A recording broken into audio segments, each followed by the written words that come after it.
সত্যিকারের হক আদায় করে কেউ যদি নামাজ পড়ে, তার নামাজ তাকে সকল প্রকারের গুনাহ খাতা থেকে বাঁচায় রাখবে। সত্যিকারের নামাজ, খুশুওয়ালা নামাজ, তো হযরত বাড়ির তীর খুলে ফেলছে। ওয়ালা যিকরুল্লাহি আকবার, যিকরুল্লাহ অনেক মজার জিনিস। আল্লাহ পাকের জিকির, আল্লাহ আল্লাহ আল্লাহ আল্লাহ আল্লাহ আল্লাহ, অনেক মজার জিনিস। তো আমরা মজা করি না, এ কারণে এর মজা বুঝি না। ইতিহাসের একজন মুহাদ্দিস ছিলেন হাকিম তিরমিজি রাহমাতুল্লাহি আলাইহি। হাকিম তিরমিজি রাহমাতুল্লাহি আলাইহি উনি ইসলামের ইতিহাসে উনি প্রথম সার্জারি ডাক্তার। কি ডাক্তার? অপারেশন করেন না ডাক্তার, দুনিয়ার ইতিহাসে প্রথম হাকিম তিরমিজি।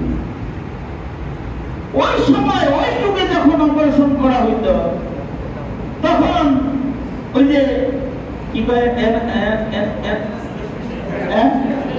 অ্যানেস্থেসিয়া দেওয়ার কোনো আয়োজন ছিল না। এখন তো অজ্ঞান কইরা, অবশ কইরা, বুক কাটটা, হাত বার কইরা, রক পায়ের থেকে খুইলা, নতুন রক সেটাপ দিয়া, রক্ত চলাচল চালু কইরা বিশাল এক অপারেশন করে ফেলাই দিয়েছে রোগী। কিন্তু রোগীর খবর নাই, কথা কোন দিকে দেখা দিচ্ছে আরাম লাগতেছে, কিন্তু আসল জীবন দাঁড়ে কিছে ভাই, এগুলো খুললে এই দিক দিয়ে সিটি মিলে দিচ্ছে, তোমার ওপেন হার্ট সার্জারি। এখন তো মানুষকে অজ্ঞান করে দেয়। ওই সময় তো আর এইগুলা নাই, এগুলা আবিষ্কার হয় নাই। হাকিম তিরমিজি রাহমাতুল্লাহি আলাইহি ওনার একটা অপারেশন থিয়েটার ছিল। ওনার অপারেশন থিয়েটারে উনি রোগীরে শোয়া যখন কাটাছিরা শুরু করতো, মনে করেন হাতে পছন্দ হচ্ছে হাত কেটে ফেলবে, পায়ের পছন্দ হচ্ছে পা কেটে ফেলবে, ফুল পা কেটে ফেলবে। এখন উনি যে এই কামটা করবে, করার আগে উনি রোগীর ওযু করায়া কেবলামুখী বসায়া উনি নিজে রোগীর সাথে জিকির শুরু করে দিতেন। জিকির করতে করতে করতে করতে করতে করতে যখন একেবারে তাআল্লুক মা আল্লাহ কায়েম হয়ে গেছে, আল্লাহু আকবার, এবার বেডে শোয়া বলতেন তুমি জিকির করো। জিকির করতেছে, রোগী জিকির করতেছে, আর উনি এই রোগীর জিকিরুল্লাহ হালতে জিকির করা অবস্থায় রোগীর অপারেশন করতেন। রোগী টের পাইতো না যে তার কোন অঙ্গ কাটা হইতেছে। সুবহানাল্লাহ, জিকিরের আয়াতে লম্বা আছে।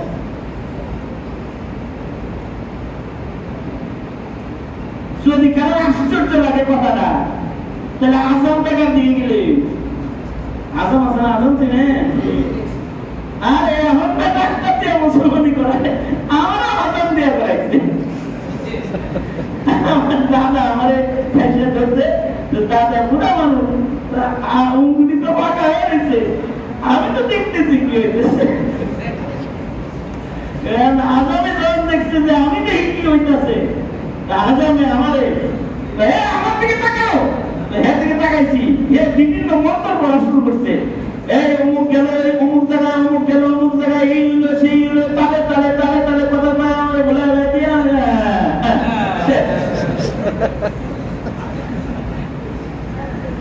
হাজার টাকার মন্ত্রে যদি পাওয়ার থাকে, তাহলে জিকিরুল্লাহ যদি পাওয়ার নেই রে আছে। ওয়ালা যিকরুল্লাহি আকবার, ওয়ালা যিকরুল্লাহি আকবার, ওয়াল্লাহু ইয়ালামু মা তাসনাউন। জিকির অনেক বড় ইবাদত, কিন্তু জিকির যদি কেউ মুহাব্বতের সাথে করে, তাহলে জিকিরটা কবুল করতে হবে। জিকির তাকবীর সাফ করবে, আল্লাহর সাথে বান্দার মুহাব্বত বেড়ে যাবে। সুন্দর করে কোরআন পড়বে, ইকামতে সালাত করবে, ওয়াক্ত মতো নামাজ পড়বে, মাসাইল সহ নামাজ পড়বে, জান্নাত বুঝা নামাজ পড়বে, মাসলা সারা নামাজ না, হক আদায় করে নামাজ পড়বে, যেই নামাজ যখন পড়া দরকার সেই নামাজ তখন পড়বে, তাহাজ্জুদের নামাজ তাহাজ্জুদের ওয়াক্তে পড়বে, সুন্নত নামাজ সুন্নতের ওয়াক্তে পড়বে। কিন্তু যদি সুন্নতকে ওয়াক্ত মতো করা না যায় তাহলে সুন্নত কিন্তু ক্যান্সেল হয়ে যায়। একদিকে ফজরের সুন্নত ওয়াজিব যেটাকে বলা হয়েছে কোন বর্ণনায় ইমাম মুসল্লায় দাঁড়ায় গেল পড়ার সুযোগ আছে, শর্ত হলো দ্বিতীয় রাকাত পাইতে হবে। যদি দ্বিতীয় রাকাত কেউ না পায়, ভয় হয় যে ইমাম সাহেব ছোট বেলা পড়বো, দ্বিতীয় রাকাতের রুকু আমি পাবো না, তো সুন্নতের ওয়াক্ত ক্যান্সেল হয়ে যাবে। এখন আর সুন্নত পড়ার সুযোগ নেই, সোজা ইমামের পেছনে ফজরে দাঁড়ায় যাবে, ফরজ নামাজ ফজরের নামাজ ইমামের পেছনে আদায় করবে। কিন্তু এখন আরেকটা মাসালা, সেটা হলো ইমাম যখন নামাজ পড়ায় আপনি সুন্নত পড়বেন, যদি দ্বিতীয় রাকাতের রুকু পাওয়ার এতেই আপনার থাকে তাহলে আপনি তো সুন্নত করবেন। কথা হলো সুন্নতটা আপনি কই দাঁড়ায় করবেন, এটা একটা গুরুত্বপূর্ণ মাসালা। তার মানে নামাজের জায়গায় দাঁড়ায় নামাজ না পড়লে নামাজ হয় না। নামাজের জায়গায় নামাজ, নামাজের জায়গায় ইমামের আগে যায় কি দাঁড়ায়, ইমামের আগে গেছে গা, নামাজ হবে? ইমামের আগে গেলে যেমন নামাজ হবে না, সুন্নত নামাজ ফরজ নামাজের কাতারে দাঁড়ায় মাঝখানে দাঁড়িয়ে ফরজ করতেছে মুসল্লি, মধ্যে হাতে সুন্নত করতেছে। আছে না এরকম কিছু? বেকার আছে না? বেকার আছে না? হ্যাঁ, ডান পাশের লোক ফরজ করতেছে, বাম পাশের লোক ফরজ করতেছে, এ খুশি খুশি সাথে কাজ কুটলে শুনবে এটা সুন্নত করতেছে। এটা হলো সুন্নত করার জায়গা?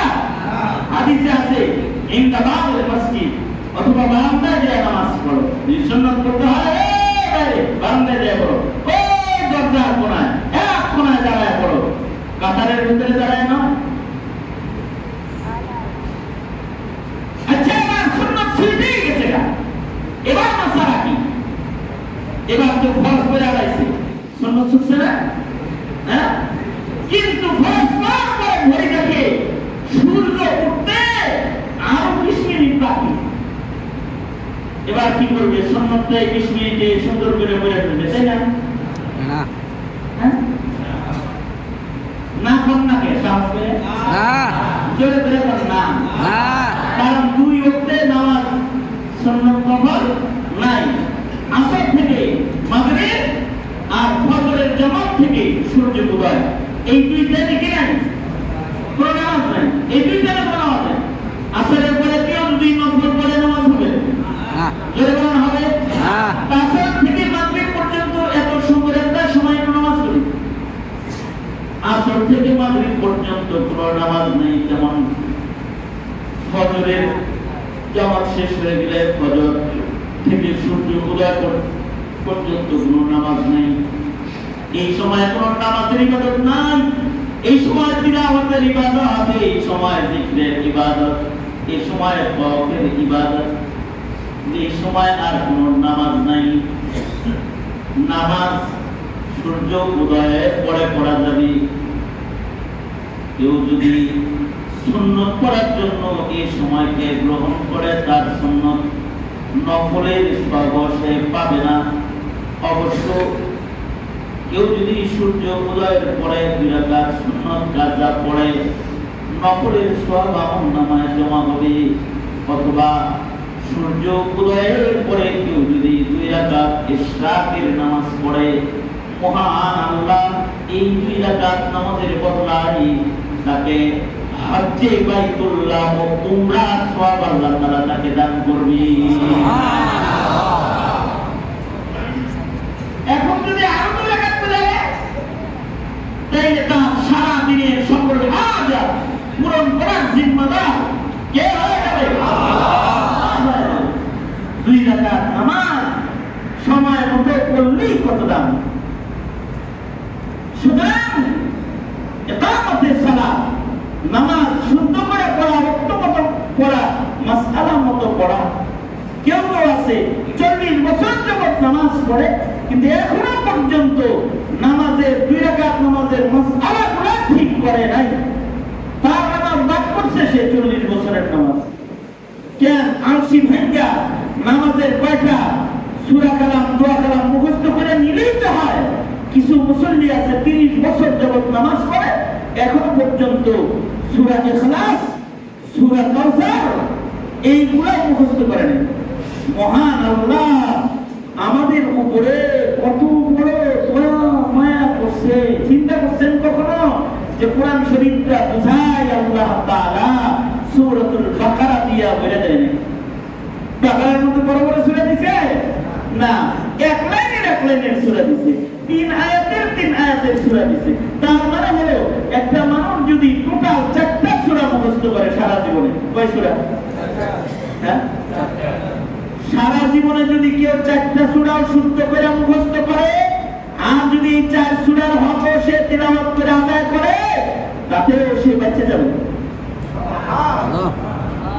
মূর্খ যারা আছে, যাদের ব্রেন কম, যাদের মুখস্থ হয় না, কেন মুখস্থ হয় না? দেখি 4টা সূরা তোমার মুখস্থ হয় না, দুনিয়ার সব মুখস্থ রাখতে হবে, সূরা মুখস্থ রাখতে পারো না, তুমি তো পুরো মুসলমান হও নাই।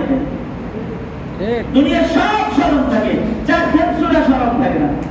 মাত্র 4টা সূরা যদি কেউ মুখস্থ করে, অর্থাৎ সূরাতুল ফাতিহা, এরপরে সবচেয়ে ছোট সূরা সূরা আসর, সূরা কাউসার, সূরা ইখলাস, কয়টা গেল? এই 4 সূরা যদি কেউ পড়ে তাহলে এই 4 সূরা দিয়ে সে তার জীবন ভরা নামাজ পড়তে হবে। তার কম ইলমের কারণে। মূর্খ মানুষ, রিক্সাওয়ালা, ভ্যানগাড়িওয়ালা, হ্যাঁ কি এত বড় বড় খ্রিস্টান মুখতে করার টাইম আছে নাকি? বা ব্রেন আছে নাকি? গ্রামের মানুষ মুখতে করার ব্রেন নাই, তো 4টা সূরা যদি মুখস্থ করে তাহলে কি করবে?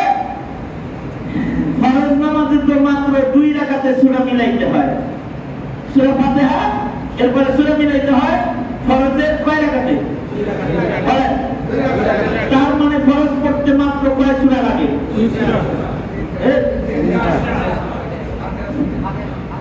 ফাতিহা সহ কয় সূরা লাগে? 3টা। হ্যাঁ, বেতের পড়তে কয় সূরা লাগে? বেতের